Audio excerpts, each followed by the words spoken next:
Landahan.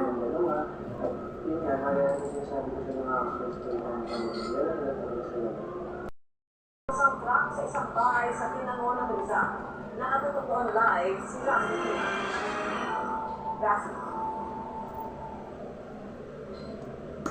Hindi pasasyon ako na hindi ko Tagalog na legal na patakas ng gusto ko lang ngayon. Yung sa kay Karanga dito masabi ng mga sa nangyari. Ang insidente pasado araw lang yun, mag-alas 2 ng hapon. Kung saan isang dump truck na o truck ng basura ang dumos-dos dito sa pababa ay narangan. Dito sa isang bahay at isang tindahan. Ayaw na. Baka may naipit dun sa loob. Check mo muna. Driver side ng kanyang sinasakyang dump truck. Hindi pa sinadiretso dito.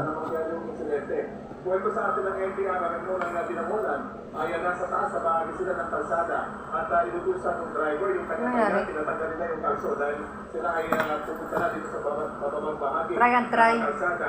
Hinihilahin ko lang, sumakot siya dito. Lagyan mo ng kandila kaya.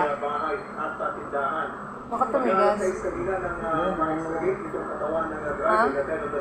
Dito nga sa cabin ng kanyang dump truck. Sa ngayon, ay hirap itong pinangalan nila na matanggal yung truck dito sa kanyang pinalalagyan. Mahirap din Yung pasurang karga nito at nang gumaan na ay tatanggalin na lang sa ano nila itong truck. Pero bumuhos naman, napakalakas na ulan. At ngayon nga ay bahala dito sa ating mga kinaroroonan at gusto na ng ilog itong kalsada na talagang sobrang palagpangilap dito sa kanilang ginagawang operasyon. Pero ayon sa NDA, ay tatanggalin na nila itong truck para may sana yung traffic dito. Abot na yung hanggang dulo? Ganun lang? Ito mo nga.